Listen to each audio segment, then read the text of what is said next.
কি জেনে ফেলেছিলেন অভয়া? কি জেনে ফেলেছিলেন অভয়া? আসুন একবার দেখি যে কি কি জানতে পারেন অভয়া। দেখুন অভয়া, এটা অনেকে বলছেন অনেক কিছু জেনে ফেললে অনেক সময় মানুষকে পথের কাঁটাকে সরিয়ে দেওয়ার প্রয়োজন হয়, এবং এটা ঠান্ডা মাথায় করতে হয়, নৃশংসভাবে করতে হয়। এবং আরজিকর হাসপাতালে সিন্ডিকেট, দুর্নীতির র্যাকেট এগুলো চলতো। কি জেনে ফেলেছিলেন অভয়া? আরজিকরের ভেতরের দুর্নীতি, যে দুর্নীতির কথা বারবার বলা হচ্ছে, সেই দুর্নীতি কি আসলে জেনে ফেলেছিল? চেস ডিপার্টমেন্টের দুর্নীতি ছিল, অস্ত্র, অঙ্গ, কিছু কি পাচারের চক্র, এখানে অঙ্গ পাচার চক্রের হদিশ পেয়েছিলেন অভয়া? অঙ্গ পাচার হতো বা টেন্ডার দুর্নীতি ধরে ফেলেছিলেন অভয়া? এর আগেও বহু অভিযোগ উঠেছে। চেস মেডিসিনে দুর্নীতি পেয়েছিলেন, চেস মেডিসিন যেগুলো, সে মেডিসিনে ড্রাগ চক্রের কি কোনো হদিশ পাওয়া গেছিল? ক্যাম্পাসে মধুচক্র এবং মদের আসর বসতো, তাতে বড় বড় লোকের হাত ছিল, আসা যাওয়া এই সমস্ত হতো। এই সমস্ত কিছু কি জেনে ফেলেছিলেন যে এই মেয়েটির অপমান, এই মেয়েটিকে যে লাঞ্ছনা করেছে তার জাস্টিস কে দেবে? দু চোখে রক্তক্ষরণ, এটা লাঞ্ছনার কারণ হয় না বোধহয় সন্দীপ বাবুদের জন্য। মুখে রক্তক্ষরণ, ঠোঁটে আঘাত, এটা লাঞ্ছনার কারণ বোধহয় হয় না তৃণমূল কংগ্রেসের জন্য। ঘাড়ে আঘাত, ঠোঁটে আঘাত, মুখে রক্তক্ষরণ, দু চোখে রক্তক্ষরণ, পেটে আঘাত, যৌনাঙ্গে রক্তক্ষরণ, বাঁ পায়ে আঘাত, এগুলো সন্দীপ বাবুদের লাঞ্ছনার কারণ নয় বোধহয়। ডান হাতের অনামিকায় আঘাত, বাঁ পায়ের গোড়ালিতে আঘাত, এতগুলো আঘাত, মাল্টিপল ইনজুরি। এবং সেই মাল্টিপল ইনজুরির পরেও সন্দীপ বাবুরা কি অনায়াসে বলে দিতে পারেন এটা আত্মহত্যা? আপনারা বলেছিলেন এই সিস্টেম আপনাদেরকে ক্ষমা করবে না। শুধু তাই, আমি যদি স্পেসিফিক্যালি পিসিআরকে বলি শুধু চোখের অংশটুকু দেখাতে, বাকিগুলো ছেড়ে দিলাম, শুধু চোখের অংশে, চোখ দিয়ে কখন রক্তক্ষরণ হয়? ইন্ট্রাঅরবিটাল প্রেশার, সেই ইন্ট্রাঅরবিটাল প্রেশার বেড়ে যাওয়ার কারণে রক্তক্ষরণ, অর্থাৎ অমানসিকভাবে চোয়াল চেপে ধরলে চোখের নার্ভ ছিঁড়ে যেতে পারে। আসলে লাঞ্ছিত, অপমানিত হতে হয়েছিল কাকে? সন্দীপ বাবু। বুকের ওপর কেউ চেপে বসলে এটা একজনের কাজ। সন্দীপ ঘোষ দায় এড়িয়ে কে দিয়ে কুকিয়ে বেরিয়ে যাচ্ছিলেন, গলা টিপে ধরলে চোখ দিয়ে রক্ত বেরোয়। আবারও বলছি, এই জিনিসগুলো লাগাতার মেয়েটির সাথে হয়েছে। তার পরিবার লাঞ্ছিত হয়েছে, তার পরিবার অপমানিত হয়েছে, তার সহকর্মীরা অপমানিত হয়েছে, তার সহকর্মীরা লাঞ্ছিত হয়েছে। আর আপনি কে দিয়ে কুকিয়ে বলছেন যে আপনি নাকি অপমানিত হয়েছেন, লাঞ্ছিত হয়েছেন, তাই জন্য পদত্যাগ করলেন? পদত্যাগ নয়, গ্রেপ্তারি। বাংলার মানুষ সন্দীপ ঘোষের গ্রেপ্তারি দাবি করছে। কেন? সন্দীপ ঘোষ এতটাই অশিক্ষিত, উনি সুপ্রিম কোর্টের গাইডলাইনও জানেন না। আবারও বলছি, সন্দীপ ঘোষ এমবিবিএস পাশ করলেন কি করে আমি জানি না, ভুয়ো সার্টিফিকেট আছে কিনা আমি জানি না। এগুলো অনুমান যে সন্দীপ ঘোষ নিশ্চয়ই কোনো পাওয়ার খাটিয়েছিলেন, কোনো ক্ষমতা নিশ্চয়ই ব্যবহার করেছিলেন, নয়তো এত অশিক্ষা, এত ইগনোরেন্স। একটা প্রিন্সিপাল হয়েছেন, প্রিন্সিপাল হয়ে রেপ ভিকটিমের নাম বলে দিচ্ছেন না? আসলে ইচ্ছাকৃত নাম বলানোর চেষ্টা হয়েছে, ইচ্ছাকৃত। মারা যাওয়ার পরেও অভয়ার নাম, পরিচয়, সমস্ত কিছু ইচ্ছাকৃতভাবে আপনি মিডিয়ার সামনে বলে এইটা চাপ তৈরি করার চেষ্টা করলেন যে এভাবে বাড়ির লোককে আরো অপমানিত, আরো লাঞ্ছিত করবো আমরা যদি না চুপ করো। কি বললেন, কি করলেন? 9 বার সন্দীপ ঘোষ 9 বার অভয়া, তার পরিচয়, তার সমস্ত নাম ধাম সবকিছু মিডিয়ার সামনে রিভিল করে দিলাম। এটা আইনত দণ্ডনীয়, 2 বছর জেল হতে পারে। এই সন্দীপ ঘোষ সেটাও জানে না, প্রিন্সিপাল হয়ে বসেছে, কিসের জন্য বসেছে কেউ জানে না। কন্ট্রাকচুয়াল ওয়ার্ড বয় বোধহয় এর থেকে বেশি শিক্ষা দীক্ষা নিয়ে বসেন। দেখি একবার। আমার সুপারিনটেন্ডেন্ট, আমরা নৈতিক দায়িত্ব নিশ্চয়ই নিচ্ছি, ডিএমই স্যার, স্বাস্থ্য ভবন সবাই নৈতিক দায়িত্ব নিচ্ছেন। চেষ্টা করবে ভবিষ্যতে যেন কোনো দ্বিতীয়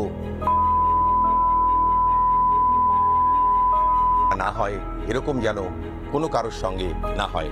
আমি জানি না কে দোষী, কজন দোষী, কতজন ছিল, কিছু জানি না, কিন্তু শুধু এইটুকু বলতে পারি, আমি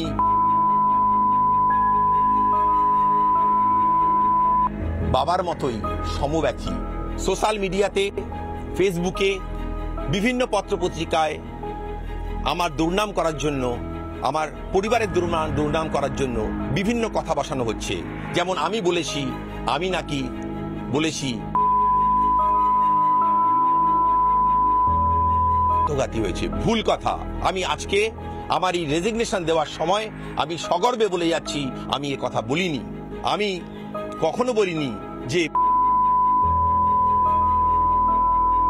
একা কেন ছিল।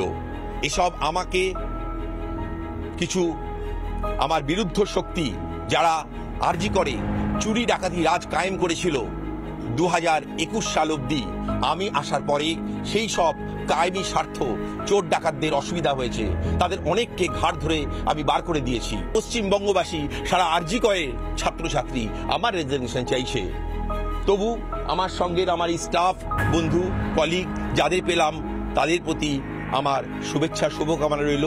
আমি চাই, আমি 5 বার শোনালাম, 9 বার প্রেস কনফারেন্সে 9 বার সন্দীপ ঘোষ যে অভয়া তার নাম বলেছে, এবং এটা আইনত দণ্ডনীয় শুধু নয়, এটা সুপ্রিম কোর্ট গাইডলাইনের বিরুদ্ধে, এর জন্য জেল হতে পারে। সন্দীপ ঘোষের শুধুমাত্র এই অপরাধের জন্য জেল হতে পারে, এই অপরাধের জন্য জেল হতে পারে, নাম রিভিল করে দিয়েছে। মানে মারা যাওয়ার পরেও, খুন হওয়ার পরেও অভয়া মেয়েটির শান্তি নেই এই প্রিন্সিপালের জন্য। এবং এই প্রিন্সিপালই নাটের গুরু বোধহয়, কিছু একটা তো অভয়া জেনে ফেলেছিল। এই অভয়া মেয়েটিকে আজকে সন্দীপ ঘোষ নিজে ভিকটিম কার্ড প্লে করে বলছে, দেখো আমাকে লাঞ্ছনা, আমাকে অপমানিত হতে হচ্ছে কিছু শ্রেণীর জন্য। সন্দীপ ঘোষরা তো প্রতিনিয়ত চেয়েছিলেন এই কেসটাকে ধামাচাপা দিয়ে দেওয়ার জন্য। সন্দীপ ঘোষ ঠিক কি কি করেছিলেন সেটার আভাস ছাত্রছাত্রীদের থেকে পাচ্ছে, কিন্তু তার থেকেও বড় কথা সোশ্যাল মিডিয়াতে ভাইরাল। আবারও বলছি, রিপাবলিক বাংলা এর সত্যতা যাচাই করেনি, এটা সোশ্যাল মিডিয়ার ক্লিপ। আপনারা দায়িত্ব সহকারে, নিজের বিবেক বুদ্ধি সহকারে এটি দেখুন এবং তারপর বলুন। দুটি পিজিটি এবং ইন্টার্ন, তাদের মধ্যে কনভারসেশন হচ্ছে, সেখানে পর্যন্ত বলছে কিভাবে এই মেয়েটিকে পাগল প্রতিপন্ন করা বা একটা সাইকিয়াট্রিক সমস্যা আছে এটা প্রতিপন্ন করার চেষ্টা হয়েছে, কিছু একটা জেনে যাওয়ার জন্য, কিছু একটা কারণে কর্নার করে দেওয়ার জন্য। একবার শুনি। RG Kar is doomed. আরজিকর থেকে কিছু এক্সপেক্ট করুন না। ক্রাইম সিন যেখানে হয়েছে, যেখানে সাসপেক্ট লুকিয়ে আছে, সে যে কেউ হতে পারে, অথরিটির হয়তো কোনো লোক, হ্যাঁ সে অথরিটির অবভিয়াসলি, হয়তো নয়। তো সেখানে আমাদের থেকে কিছু এক্সপেক্ট করুন না, এটাই বলার। আমাদের কোনো কথাও শুনো না। যেখানে তোমার কাউন্সিল কমিটি যেটা হয়েছে, সেখানে সাইকিয়াট্রি এইচওডি কে রাখা হয়েছে জাস্ট টু প্রুভ দ্যাট দিদি ওয়াজ এ সাইকিক পেশেন্ট। আমার নিজের পার্সোনাল কনভারসেশন হয়েছে দিদির সাথে অনেকবার। দিদি ওয়াজ অ্যাবসলিউটলি নর্মাল। কেউ না কেউ তো এই গোটা নেক্সাসটার ভেতরে রয়েছেন, একদম সহজ হিসেব। বাড়ির লোক বলছেন, ছাত্রছাত্রীরা বলছেন, মমতা বন্দ্যোপাধ্যায় স্বাস্থ্যমন্ত্রী, পুলিশ মন্ত্রী তিনিও বলছেন, কিন্তু সন্দীপ ঘোষ কিছু বলছেন না। সন্দীপ ঘোষ কিছু জানেন না, সন্দীপ ঘোষ অপমানিত বোধ করেন, সন্দীপ ঘোষ লাঞ্ছনার শিকার হন নাকি। মানে একেবারে নাটকের একটা হায়েস্ট যদি কোনো অ্যাওয়ার্ড থাকে সেটা বোধহয় সন্দীপ ঘোষকে দিতে হবে। মমতা বন্দ্যোপাধ্যায় আজকে ঠিক কি বলেছেন শুনবো। পুলিশকে আমি বলেছি, বাবা মাও যেটা আমাকে বলেছেন যে ওদের ভেতরেই কেউ আছে, যদি ভেতরে কেউ থাকে, কারো প্রতি সন্দেহ হয়, যারা ছিল, যারা ওর বন্ধু বান্ধব, তাদেরকে সবাইকে ডেকে কথা বলবে, এবং যিনি ফোন করেছিলেন প্রথম বাড়িতে তাকেও ডেকে কথা বলবে। একাধিক অসঙ্গতি রয়েছে এবং মাথায় তো বড় কোনো হাত রয়েছে। ঠিক সেই জায়গা থেকে আজ আমার 3টে প্রশ্ন, এবং 3টে প্রশ্ন আস্তে আস্তে ধরে ধরে বোঝার চেষ্টা করব এর উত্তরগুলো আমরা পাই কিনা। দেখে নিই এই মুহূর্তে ময়ূকের 3টে প্রশ্ন। সঞ্জয় রায় স্রেফ বলির পাঠা?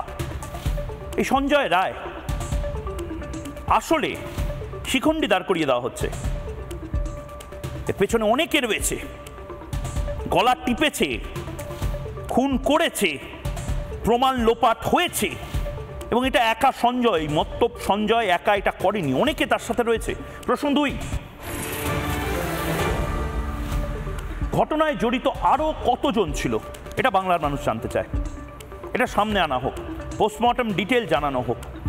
এই মেয়েটা, জাস্টিস ফর অভয়া আমরা বলছি, এই মেয়েটা ডিগনিটি সহকারে নিজের যে শেষটা বিচার প্রক্রিয়াটা সেইটা যেন সুনিশ্চিত করতে পারি আমরা সহনাগরিক হিসাবে। এর পরের প্রশ্ন, 3 নম্বর প্রশ্ন, প্রিন্সিপালি নাটের গুরু, যেটা সবচেয়ে ইম্পর্টেন্ট প্রশ্ন এই মুহূর্তে, প্রিন্সিপালি সমস্ত কিছুর জন্য দায়ী? এবং তার পাশাপাশি আরেকটা প্রশ্ন,